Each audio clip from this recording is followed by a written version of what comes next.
ரொம்ப வருஷமாவே பாத்தீங்க அப்படின்னா இந்த மாதிரியான ஒரு பிரச்சனை வந்து ரொம்ப பரவலாவே பேசிக்கிட்டே இருக்கிறாங்க.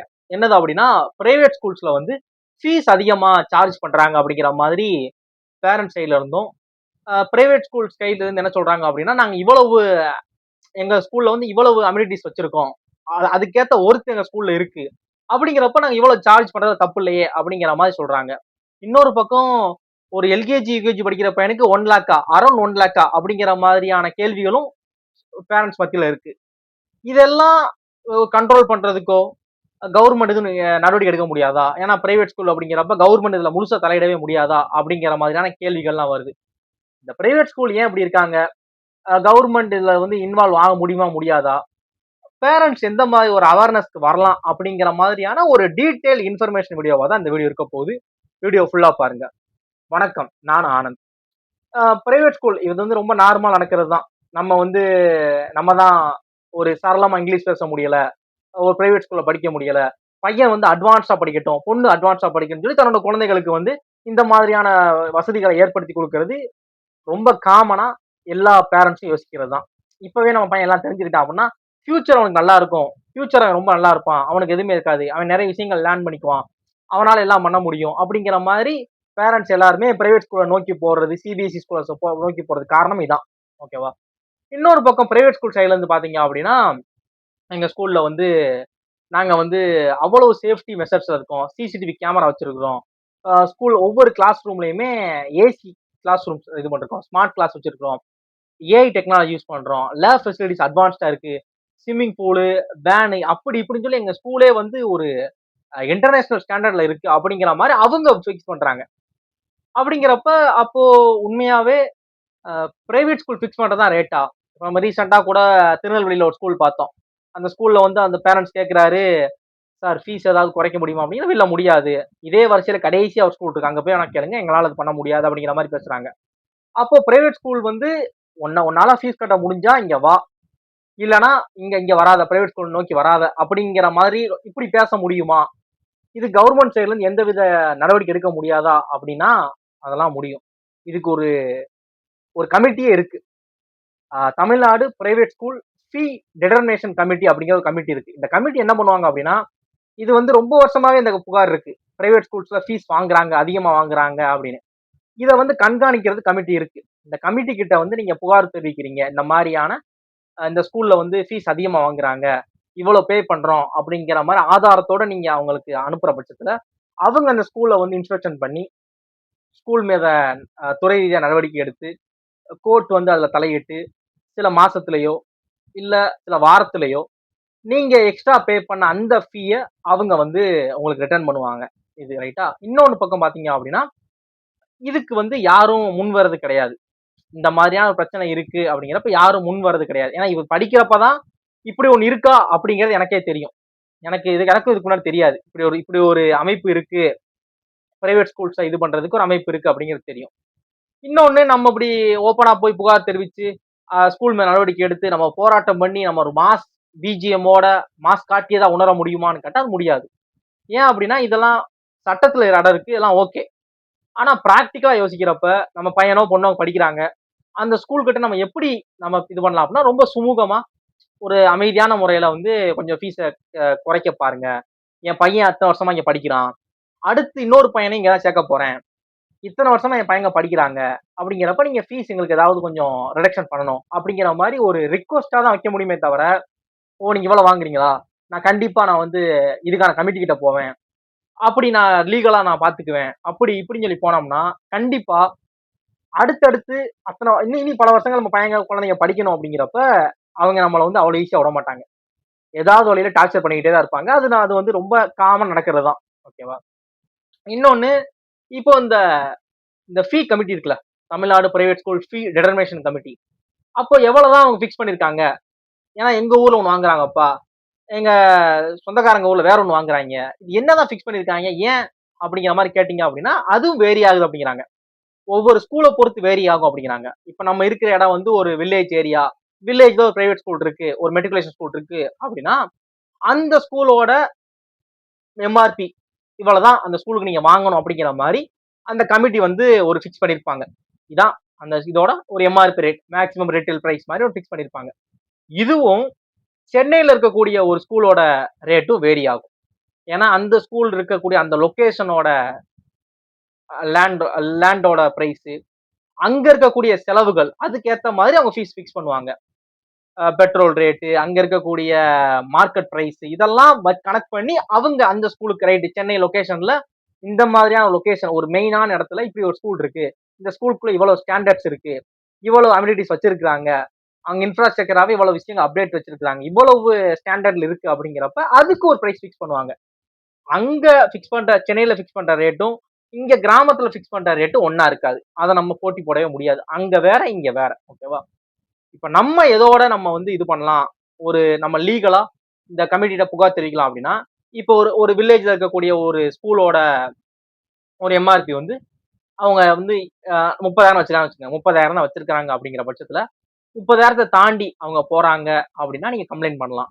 ஓகே ப்ரோ 30,000 ஃபிக்ஸ் பண்ணிருக்காங்க. ஆனா அவங்க டியூஷன் ஃபீஸ் சொல்லி வெறும் 15,000 தான் வாங்குறாங்க. 30,000 கூட வாங்கல. வெறும் 15,000 வாங்குறாங்க.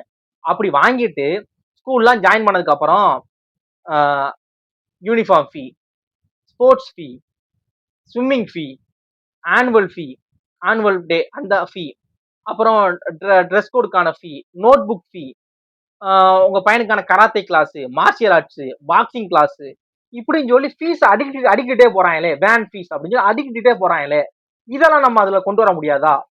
இவங்க ஃபிக்ஸ் பண்ண அந்த 30,000 ரூபாய் அந்த ஃபீஸ் வந்து டியூஷன் ஃபீஸ் மட்டும் தானா? மத்ததெல்லாம் வராதான்னு கேட்டா எல்லாமே சேர்த்துதான்.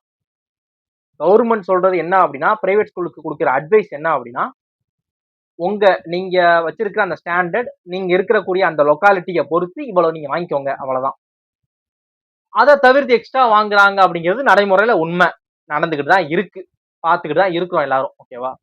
ஆனா இப்ப இந்த மாதிரி அவங்க எக்ஸ்ட்ரா சின்ன சின்ன சார்ஜஸா van fees, notebook fees, school fees, இந்த fees, uniform fees, karate fees, sports fees, infrastructure fees அப்படி இப்படின்னு சொல்லி எக்ஸ்ட்ரா இது பண்ணிட்டே இருக்கிறது எல்லாமே சேர்த்து தான் 30,000 ஃபிக்ஸ் பண்ணிருக்காங்க. அதை தாண்டி வாங்குறாங்க பட்சத்துல நீங்க கம்ப்ளைண்ட் ரைஸ் பண்ணலாம். அந்த கம்ப்ளைண்ட்டுக்கு உடனடியா சடனா ஒரு சிங்கிள் டேல உங்களுக்கு கிடைக்குமான்னு கேட்டா கிடையாது. 1 வீக், ஒரு மாசம், பல மாசம் இப்படின்னு ஆகலாம் அப்படிங்கறதுதான் நடைமுறையில இருக்கு. இதுதான் பிரச்சனை. ஓகேவா? இன்னொரு பக்கம் பாத்தீங்கன்னா பிரைவேட் ஸ்கூல் என்னென்ன டிமாண்ட்ஸ் பண்றாங்க, ஏன் இப்படி நாங்க வாங்குறோம் சொல்லி அவங்க சைட்ல இருந்து நம்ம கேட்க வேண்டியிருக்கு. பேரண்ட் சைட்ல இருந்து மட்டும் நம்ம பிரைவேட் ஸ்கூல் சைட்ல இருந்து கேட்கணும். அவங்க என்ன சொல்றாங்க அப்படின்னா, நாங்க வந்து இதுக்கு வந்து இப்ப நாங்க பிரைவேட் ஸ்கூலுக்கு வந்து கவர்மெண்ட் ஈஸியா ஒரு ரேட்டை ஃபிக்ஸ் பண்ணிடுறாங்க. ஓகே, நாங்க வந்து எங்க எம்ப்ளாயிஸ்க்கு நாங்க ஃபீஸ் அவங்களுக்கு வந்து சேலரி கொடுக்கணும். ஓகேவா? அவங்களுக்கு நாங்க சேலரி கொடுக்கணுங்கிறப்ப எத்தனை டீச்சர்ஸ் இருக்கிறாங்க, கரண்ட் பில் இருக்கு, பெட்ரோல் காசு இருக்கு, பஸ் ஃபீஸ்னா பெட்ரோல் காஸ்ட் இருக்கு, யூனிஃபார்ம் ஃபீ, ஆனுவல் டே நடத்தணும், ஏசி ரூம் இப்படிங்கிற மாதிரி நாங்க இன்ஃப்ராஸ்ட்ரக்சரை வந்து அப்டேட் பண்ணிக்கிட்டே இருக்கிறோம். பேரண்ட்ஸ் வந்து இவ்வளவு டிமாண்ட் பண்றாங்க. எங்க கிட்ட பேரண்ட்ஸ் கேக்குறாங்க, சிசிடிவி நாங்க வந்து ஆக்சஸ் பண்ற எங்களுக்கு வேணுங்கிற மாதிரிலாம் ஸ்கூல் இருக்கான். எனக்கு இப்பதான் தெரியும். அப்படிலாம் கேக்குறாங்க. அப்ப நாங்க வந்து அந்த கேமரா கனெக்ஷனை வந்து இத்தனை பேரண்ட்ஸோட நம்பர்ஸ்க்கு நான் கனெக்ட் பண்ணி தரோம். அவங்க நம்ம பையன் இந்த நேரத்தை என்ன பண்ணிட்டு இருக்கான் ஸ்கூல்ல லைவ்ல பாக்குறாங்க. என்ன நம்ம பையன் தூங்கிட்டு இருக்கான், இல்ல ஒரு மாதிரி படுத்து இருக்கிறான், இல்ல என்ன அவன் வந்து கிளாஸ் ரூம்ல இல்ல எங்க இருக்கான் அப்படிங்கிற மாதிரி இதுக்கெல்லாம் நாங்க எங்களை ஆக்சஸ் பண்றதுக்கு நாங்க அவங்களுக்கு இது ஆக்சஸ் பண்ணி தரோம்.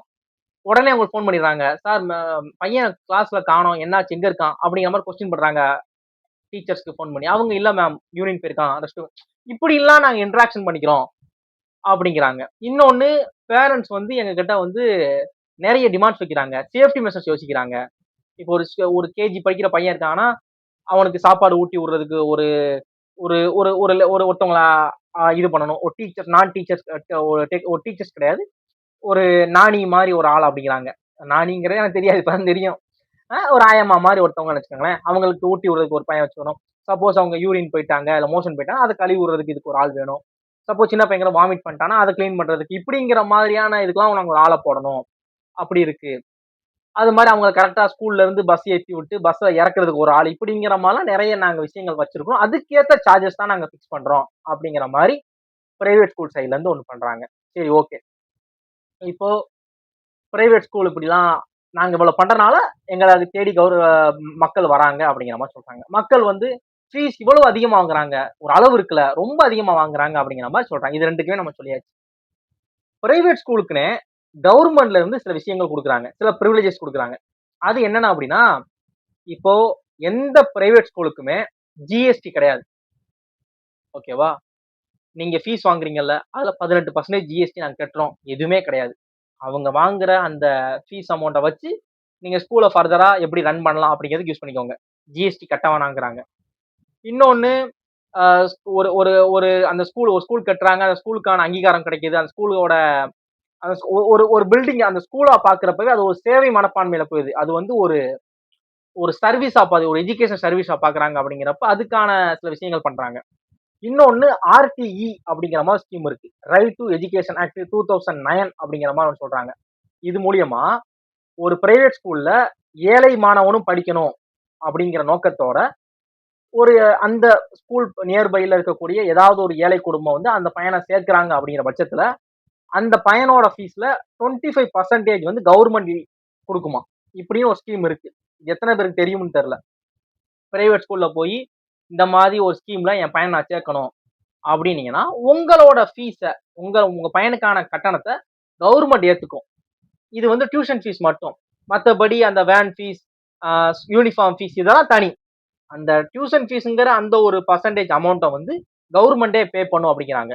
சப்போஸ் இந்த ஸ்கீமுக்கு வந்து அதிகபட்சம் நிறைய அப்ளிகேஷன் வருது, நிறைய பேர் வந்து அவங்களோட குழந்தைங்களை சேர்க்கறதுக்கு முன் வராங்க அப்படிங்கிற பட்சத்துல குலுக்கல் முறையில ஒரு ரேண்டமா குலுக்கல் முறையில வச்சு ஒரு 20 பேரோ 30 பேரோ அப்படின்னு சொல்லி ஃபிக்ஸ் பண்ணணும் அப்படிங்கிற மாதிரி பிரைவேட் ஸ்கூலுக்கு கவர்மெண்ட் ஆர்டர் கொடுத்துருக்காங்க. மற்றபடி பிரைவேட் ஸ்கூலை ஸ்டார்ட் பண்றதுக்கு பேசிக்கா என்னென்ன விஷயங்கள் இருக்குமோ அது கவர்மெண்ட் வந்து பாக்குறாங்க. ஒரு ஃபயர் அலாரம் வைக்கிறது, அந்த ரெட் கலர்ல ஒண்ணு ஃபயர் பத்திக்கிச்சு அப்படின்னா அந்த தீயணைப்பு கருவி மாதிரி வைப்பாங்களா அந்த இது, மணல் நிரப்பப்பட்ட வாளி, அப்புறம் அந்த ஸ்கூலோட கழிவறைகள்லாம் நீட்டா இருக்கா, பில்டிங் ரொம்ப ஸ்ட்ராங்கா இருக்கா, வாட்டர் ஃபெசிலிட்டிஸ் எப்படி இருக்கு, கிரவுண்ட் இருக்கா, பிளே கிரவுண்ட் இருக்கா, இல்ல பிளே கிரவுண்ட் வரதுக்கான சாத்தியக்கூறுதா வச்சிருக்காங்களா அப்படிங்கிற மாதிரி நிறைய கிரிட்டேரியாவெல்லாம் ஃபிக்ஸ் பண்ணி தான் கவர்மெண்ட் இது பண்றாங்க. ஓகேவா? இன்னொரு பக்கம் பாத்தீங்க அப்படின்னா பேரண்ட்ஸ் பேரண்ட்ஸுமே கொஞ்சம் நம்ம குழந்தைங்களை வந்து ரொம்ப இது ப்ரெஷர் பண்ண வேணாம்னு நினைக்கிறேன். ஏன் அப்படின்னா ஓகே, நான் பார்க்காத கல்வி, நான் கத்துக்காத கல்வி, ஒரு அப்டேட்டடான கல்வி, என்னை விட என் பையன் உயரணும் அப்படிங்கிற நோக்கத்தோட தான் பேரண்ட்ஸ் வந்து பிரைவேட் ஸ்கூல்ஸை நோக்கியோ சிபிஎஸ்சி ஸ்கூல்ஸை நோக்கியோ படையெடுக்கிறாங்க. சேஃப்டி இருக்கு, அப்டேட்டான சிலபஸ் வச்சிருக்காங்க, நிறைய நல்ல விஷயங்கள் வச்சிருக்காங்க, நம்ம பையன் இப்பயே அப்டேட் ஆயிக்குவான், அவனோட ஃபியூச்சர் சூப்பரா இருக்கும் அப்படிங்கிற ஒரே நோக்கத்துக்காக தான் இப்படி கொண்டு போறாங்க. எல்லாம் ஓகே. ஆனா இந்த வயசுல அவனுக்கு தேவையான யோசிங்க. ஏன் அப்படின்னா நிறைய ஸ்கூல் ப்ரமோட் பண்றாங்க. எப்படி ப்ரமோட் பண்றாங்கன்னா, எங்க ஸ்கூல்ல ஏஐ டெக்னாலஜி யூஸ் பண்றோம், இப்பவே நாங்க ஏஐ சொல்லி கொடுக்க ஆரம்பிச்சிட்டோம், பைத்தான் ஜாவா மாதிரியான அட்வான்ஸ்டு கோடிங் டெக்னாலஜி நாங்க யூஸ் பண்றோம், பாக்ஸிங் கராத்தே மார்ஷியல் ஆர்ட்ஸ் மாதிரியான டிஃபென்ஸ், உங்க பையனுக்கு செல்ஃப் டிஃபென்ஸ் நாங்க கத்துக் கொடுக்குறோம் அப்படிங்கிறாங்க. நீச்சல், ஸ்விம்மிங் கிளாஸ், இந்த மாதிரியான யோகா, மைண்டை ரிலாக்ஸ் பண்றதுக்கு யோகா, இப்படியான விஷயங்கள்லாம் நாங்க இது பண்றோம் அப்படி இப்படிங்கிறாங்க. எல்லாம் ஓகே, கேட்கறதுக்கு சூப்பரா இருக்கு, நல்ல நல்ல விஷயங்கள் தான். Hindi class, spoken English class, சரளமா கம்யூனிகேஷன் பண்ணுவான். உங்க பையன் வந்து உங்க பையனை நீங்க பேசுனீங்க அப்படின்னா இப்பவே ஒரு மேடை பேச்சாளரா மாறிடுவான். எல்லாம் ஓகே. ஒரு கேஜி படிக்கிற பையனுக்கு இவ்வளவு தேவையான்னு யோசிங்க. அவன் படிக்கிறது கேஜி, ஒரு எல்கேஜி யூகேஜி ப்ரீகேஜி இந்த டைம்ல இருக்கான். ரைட்டா? இந்த இதுல இருக்கிறவன் ப்ரீகேஜி எல்கேஜி யூகேஜி இந்த இதுல இருக்கிறவன் இவனுக்கு இவ்வளவு தேவையா? அவன் ஃபர்ஸ்ட் ஸ்கூலுக்கு போகட்டும், 4-5 ஃப்ரெண்ட்ஸை பிடிக்கட்டும், விளையாடட்டும், கீழே விழுந்து எந்திக்கட்டும். ஆமா, சின்ன பசங்க கீழே விழுந்து எந்திப்பாங்களா, கீழே விழுந்து எந்திக்கட்டும், அழுகட்டும். ஸ்கூலுங்கிற ஒரு அட்மாஸ்பியருக்கு அவன் வரட்டும். இது ஸ்கூலு, மிஸ் சொன்னா கேட்கணும் அப்படிங்கிற. காலைல நம்ம பஸ் ஏற்றி விட்டாங்க அம்மா, நம்ம அங்க போய் இறங்கணும், திரும்ப பஸ் ஏறி வந்தோம் அப்படிங்கிற பேசிக்கா அந்த எல்கேஜி அந்த அந்த கேஜி டைம்ல அவன் என்ன கத்துக்கணும் அது கத்துக்கட்டும். பேசிக் என்ன கத்துக்கணும்? ஸ்கூலுக்கு போறான் அப்படின்னா ஆனா அவனை கத்துக்கணும், இக்கிங் இச்சிஞ்சி 1 2 3 4 ரைட்டா, A for apple, B for ball, C for cat, இந்த மாதிரி விஷயங்கள் ரைட்டா. இதை மட்டும் கத்துக்கிட்டாலே போதும். ஃபர்ஸ்ட் இயர்லயே அந்த ப்ரீ எல்கேஜி யூகேஜி டைம்லயே அவனுக்கு swimming class, boxing class, coding, C plus plus, Java, Python இப்படிலாம் கத்துக்கிட்டாதான் அவனோட ஃபியூச்சர். இல்ல இவ்வளவு அவசரம் வேணாம், பொறுமைப்பா, இவ்வளவு அவசரம் வேணாம்ப்பா அப்படிங்கிற மாதிரிதான் இருக்கு. இவ்வளவுலாம் நீங்க பேரண்ட்ஸ் யோசிக்காதீங்க. பேசிக்கா அவனுக்கு என்ன பண்ணணும் நீங்க யோசிக்க கரெக்ட் தான். சேஃப்டி ஓகே, அது பாருங்க. இவ்வளவு அட்வான்ஸா வேணாம். அப்ப இப்பவே நீங்க ஸ்கூல் டைம்ல இவ்வளவு ஃபீஸ் பே பண்ணிட்டீங்கன்னா காலேஜ்ல என்ன பண்ணுவீங்க அப்படிங்கறதுதான் கேள்வியே. காலேஜுக்கு என்ன பண்ணுவீங்க? அந்த டைம்ல நீங்க என்ன பண்ண போறீங்க? நிறைய பேர் மிடில் கிளாஸ் ஃபேமிலி தான் இருக்கும். Majority of the family middle class family தான் நம்ம இந்தியால இருக்கோம். எல்லாமே இப்படி நோக்கி போயிட்டோம்னா காலேஜ் டைம்ல என்ன பண்ணுவீங்க? ஒரு அளவு இருக்கு. அத பாருங்க. இன்னொன்னு இந்த மாதிரியான எக்ஸ்ட்ரா கிளாஸஸ் இருக்குல்ல, அதுல ஃபர்ஸ்ட் அவன் இன்வால்வ்மெண்டா இருக்கானான்னு பாருங்க. இப்ப எல்லா பசங்களுக்குமே chess class, carrom class, karate class, boxing class, cricket class, football class, volleyball class தேவையே கிடையாது. எல்லாருமே ஒரு பையன் எல்லாத்துலயும் கண்டிப்பா இதா இருக்க மாட்டான். ஏதாவது ஒண்ணு அவனுக்கு இன்ட்ரெஸ்டா இருக்கும். அத ஷைன் பண்ண பாருங்க. அதுல அவன இது பண்ண பாருங்க. ஓகே. ஓகேவா? எல்லாமே அவனுக்கு குடுக்கணும்னா அவன் மென்டல் பிரஷர் ஆயிருவான். நம்மலாம் ஒரு காலத்துல பாத்தீங்கன்னா ஸ்கூலுக்கு போவோம், வருவோம். வந்ததுக்கு அப்புறம் சாயந்தரம் விளையாட்டு. அ ஏதாவது விளையாட்டு விளையாடுவோம். நம்ம பாட்டு பையங்களோட அந்த தெரு பையங்களோட சேர்ந்து விளையாடுவோம். விளையாண்டதுக்கு அப்புறம் டியூஷன் போவோம். முடிச்சோம் தூங்குவோம். திரும்ப காலைல போவோம். இப்படி ரொட்டேஷன் இருந்துச்சு. நமக்கு அந்த படிக்கிறது பிரஷராவே தெரியாது. வீட்டுக்கு வந்தா விளையாட்டு. 6 மணி 6:30 ஆயிடுச்சு டியூஷன் போலையான்னு வீட்டுல இருந்து அம்மா வந்து தேடி வரணும் கிரவுண்ட தேடி விளையாடுற இடத்த நோக்கி. அப்புறம் வீட்டுல போய் மூஞ்சி கழுவிட்டு உடனே பேக்க தூக்கி போட்டு டியூஷன் பார்த்து ஓடுவோம். அங்க ஒரு 2, 3 மணி நேரம் இருக்கிறது. வீட்டுக்கு வந்து சீரியல் பாக்குறது. அப்ப சீரியல் தானே டிவி தானே நம்மளோட பெரும்பான்மையான ஒரு ஒரு பொழுதுபோக்கு. அதை பார்த்துட்டு தூங்குறது. காலைல எழுந்து ஸ்கூலுக்கு போறது. இப்படிங்கிற மாதிரி இருந்துச்சுல. இத பாருங்க. ரொம்ப பையனை ப்ரெஷர் பண்ணாதீங்க. நீங்க வந்து உங்க பையனுக்கு அட்வான்ஸான ஒரு லைஃப கொடுக்கணும் ஃபியூச்சர் எல்லாம் ஓகே பண்ணாதீங்க. அதுல கொஞ்சம் யோசிங்க. இன்னொன்னு நீங்க கொடுக்குற அந்த அமௌண்ட்டுக்கு நீங்க சேர்க்கிற அந்த ஸ்கூல்ல எல்லாமே இருக்கான்னு யோசிங்க. எந்த பிரைவேட் ஸ்கூல்லயுமே சீனியர் ஃபேக்கல்ட்டி ஒருத்தர் கிடையாது. 2 years 3 years minimum 5 maximum 5 years கூட தான் இருக்காங்க எல்லாருமே. 10 இயர்ஸ் 12 இயர்ஸ் யார் இருக்காங்களா? இல்ல. அப்ப எப்படி உங்களுக்கு வந்து ஒரு ஸ்ட்ராங்கான நாலேஜ் இருக்கிற ஒரு டீச்சர் ப்ரொஃபஷன் கிடைப்பாங்க? 3 மாசம் 6 மாசம் ஒரு டீச்சர் மாறிக்கிட்டே இருக்கிறாங்க. அப்படிலாம் பிரச்சனை இருக்கு. அதெல்லாம் நீங்க யோசிங்க. நீங்க குடுக்குற ஃபீக்கு கரெக்ட் தான். ஒரு பிராக்டிகலா யோசிக்கிறப்ப ஒரு கம்ப்ளைண்ட் குடுத்து, கம்ப்ளைண்ட் மூலியமா நான் போராடி ஜெயிச்சேன், மாஸ் காட்டினேன் அப்படின்னு வர முடியாது. ஸ்கூல் கூட நீங்க இது டச்ல இருங்க. இந்த மாதிரி எங்களுக்கு குறைச்சு கொடுங்க. நான் இவ்வளவு இது பண்றேன். இது இன்ஸ்டால்மெண்ட் எங்களுக்கு அதிகப்படுத்துங்க. இன்ஸ்டால்மெண்ட் கொடுங்க அப்படிங்கிற மாதிரிலாம் பேசுங்க. பேசி இது பண்ணுங்க. அது அமைதியான முறையில கேளுங்க. கண்டிப்பா அவங்க இது பண்ணுவாங்க நம்புறேன். ஓகேவா? இதான். இன்னொன்னு பேரண்ட்ஸ் ஏன் பிரைவேட் ஸ்கூல் நோக்கி போறாங்க அப்படிங்கிறப்ப அது யோசிக்கிறப்ப ஏன்னா நம்மளாம் கவர்மெண்ட் ஸ்கூல் தான் படிச்சோம். ஏன் இப்ப இருக்கக்கூடிய எல்லாருமே பேரண்ட்ஸ் எல்லாம் பிரைவேட் ஸ்கூலை நோக்கி போறாங்க அப்படின்னு யோசிச்சு பாக்குறப்ப ரொம்ப காமனா சில விஷயங்கள் சொல்றாங்க. ஒண்ணு என் பையன் வந்து சரளமா இங்கிலீஷ் பேசணும், கம்யூனிகேஷன் அவனுக்கு ஸ்ட்ராங்கா இருக்கணுங்கிறாங்க. இது கவர்மெண்ட் ஸ்கூல்ல இருக்கான்னு கேட்டா எனக்கு தெரிஞ்ச வரைக்கும் நான் கவர்மெண்ட் ஸ்கூல்ல படிச்சவன் தான். 1 to 5 வரைக்கும் ஒரு ப்ராப்பரான கவர்மெண்ட் எய்டட் ஸ்கூல்ல படிச்சவன். அப்புறம் 6 to 10 12 வரைக்கும் கவர்மெண்ட் எய்டட் ஸ்கூல்ல படிச்சேன். என்னால சரளமா அந்த டைம்ல பேச முடியுமான்னு கேட்டா இல்ல. என்னோட ஸ்கூலோட என்விரான்மெண்டே அப்படிதான் இருந்துச்சு. இங்கிலீஷ் சார் வருவாங்க, லெசன் எடுப்பாங்க, அதுக்கான மீனிங்ஸ் சொல்லுவாங்க, லெசன்லாம் இங்கிலீஷ்லாம் போங்க எல்லாம் ஓகே. ஆனா ஒரு ஒரு டீச்சர்ஸ் கூட பேசுறதே இங்கிலீஷ்ல இருக்குமான்னு கேட்டா கிடையாது. ரொம்ப தமிழ்ல தான் இருக்கும். இதான் உண்மை. அந்த என்விரான்மெண்ட்டை கவர்மெண்ட் ஸ்கூல் கொஞ்சம் சேஞ்ச் பண்ண ட்ரை பண்ணுங்கிறத என் அட்வைஸ். சப்போஸ் இந்த வீடியோ யாரும் பாக்குறீங்க அப்படின்னா பள்ளிக்கல்வித்துறை அமைச்சர் இருக்கக்கூடிய ராஜ்மோகன் சாருக்கு ஷேர் பண்ணுங்க. ஏன்னா இதை கொஞ்சம் சேஞ்ச் பண்ண ட்ரை பண்ணுங்க. இப்பயே பண்ணா கண்டிப்பா நம்ம கவர்மெண்ட் ஸ்கூல்லையுமே பிரைவேட் ஸ்கூல் சிபிஎஸ்சி ஸ்டாண்டர்ட் நம்ம பண்ண முடியும். அதுல டவுட்டே கிடையாது. ஏன்னா பிரைவேட் ஸ்கூலோட சிலபஸ் தான் அட்வான்ஸ்டா இருக்கு. சிபிஎஸ்சி சிலபஸ் தான் மாசா இருக்கு அப்படின்னு நினைக்கிறாங்க. அப்படிலாம் இல்ல. நம்ம தமிழ்நாடு பாடநூல் கழகத்தோட சிலபஸ் தான் டிஎன்பிஎஸ்சில குரூப் 1 படிக்கிறவங்களுக்கு பேசிக் சிலபஸா இருக்கு. முதல்ல ஸ்கூல் புக்கை முடிங்கிறாங்க. ஸ்கூல் புக்கை நீ கவர் பண்ணிட்டு வாங்குறாங்க. இங்கேயே நிறைய அட்வான்ஸான விஷயங்கள் இருக்கு. அப்டேட் பண்ணிக்கிட்டே இருக்கிறாங்க. நீங்க படிச்ச புக்குக்கும் இப்ப படிக்கிற புக்குக்கும் நிறைய வித்தியாசம் இருக்கு. இப்ப நீங்க படித்து பாத்தீங்கன்னா இவ்வளவு விஷயங்கள் ஆட் பண்ணிருக்காங்க. நிறைய அப்டேட்டான விஷயங்கள் கொண்டு வந்திருக்காங்க. அப்படிங்கிறப்ப நம்ம இதெல்லாம் குறை சொல்லிட முடியாது உடனே எடுத்த உடனே. ஓகேவா? நிறைய விஷயங்கள் இப்ப என்னென்னலாம் அப்டேட் ஆகிட்டே இருக்கோ அடுத்த இயர்ல அதை ஆட் பண்ணிடுறாங்க. இப்பெல்லாம் பண்ணிக்கிட்டு தான் இருக்கிறாங்க. அதெல்லாம் குறையே கிடையாது. ஓகேவா? இந்த ஸ்கூலுக்குள்ள கவர்மெண்ட் ஸ்கூலுக்குள்ள அந்த இங்கிலீஷ்ங்கிறது விஷயம் சின்ன சின்ன வார்த்தைகளை அடுத்தடுத்து பேசி பேசி மாணவர்களை பழக்கப்படுத்துங்க. மாணவர்களை பேச தூண்டுங்க. அவங்க பேச வைங்க. கொஞ்சம் ஷையா இருக்கும். கண்டிப்பா இருப்பாங்க. அதெல்லாம் நார்மலா இருக்கிறது. ஷையா இருப்பாங்க. எடுத்த உடனே ஒரு பையன் வந்து இங்கிலீஷ் எழுந்திரிச்சு கேட்கறான் அப்படின்னா கொஞ்சம் அது தடுமாற்றமா இருக்கும். அதை கொஞ்சம் அப்படியே இது பண்ணி நார்மலைஸ் பண்ணுங்க. எல்லாரும் இங்கிலீஷ் பேச தூண்டுங்க. இப்படிங்கிறத ஸ்டார்டிங்ல இருந்தே ஃபர்ஸ்ட் ஸ்டாண்டர்ட்ல இருந்தே ஒரு ஒரு கவர்மெண்ட் ஸ்கூல்ல நீங்க இங்கிலீஷ் டீச்சரா இருக்கீங்க அப்படின்னா அதை கொஞ்சம் ஃபாலோ பண்ணுங்க. கண்டிப்பா நல்ல விஷயமா இருக்கும். நிறைய பேரண்ட்ஸ் வந்து கவர்மெண்ட் ஸ்கூல் நோக்கி வருவாங்க. இன்னொன்னு சேஃப்டிங்கிறாங்க. நிறைய ஸ்கூலுக்கு வந்து கவர்மெண்ட் ஸ்கூலுக்கு காம்பவுண்ட் வாலே இல்லைங்கிற மாதிரிலாம் சொல்றாங்க. அதெல்லாம் கொஞ்சம் சரி பண்ணுங்க. பசங்க கரெக்டா 9 மணிக்குள்ள வராங்க அப்படின்னா அந்த லஞ்ச் டைமை தவிர்த்து பையங்க வெளியே போகக்கூடாது அப்படிங்கிற மாதிரி ஒரு ஒரு ஸ்ட்ரிக்டா ஃபாலோ பண்ணுங்க. கவர்மெண்ட் ஸ்கூலோட ஸ்டாண்டர்ட் கண்டிப்பா கூடும். ஓகேவா? அதுல டவுட்டே கிடையாது. நிறைய ஸ்கூலுக்கு காம்பவுண்ட் வால் இல்லைங்கிறாங்க. அதெல்லாம் சரி பண்ணுங்க. ஒரு செக்யூரிட்டி மாதிரி ஏதாவது அரேஞ்ச் பண்ணுங்க. அது மாதிரி பண்ணுங்க. இன்னொன்னு சின்ன பசங்க சேஃப்டி இல்லைங்கிறாங்க.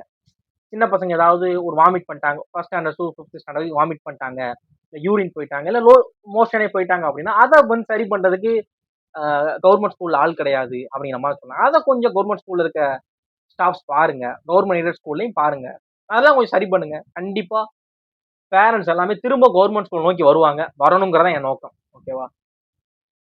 இந்த வீடியோ உங்களுக்கு யூஸ்ஃபுல்லா இருந்துச்சா இல்லையா அப்படிங்கிறத சொல்லுங்க. நானும் கொஞ்சம் டீட்டெயிலா தெளிவா சொன்ன மாதிரி நினைக்கிறேன்.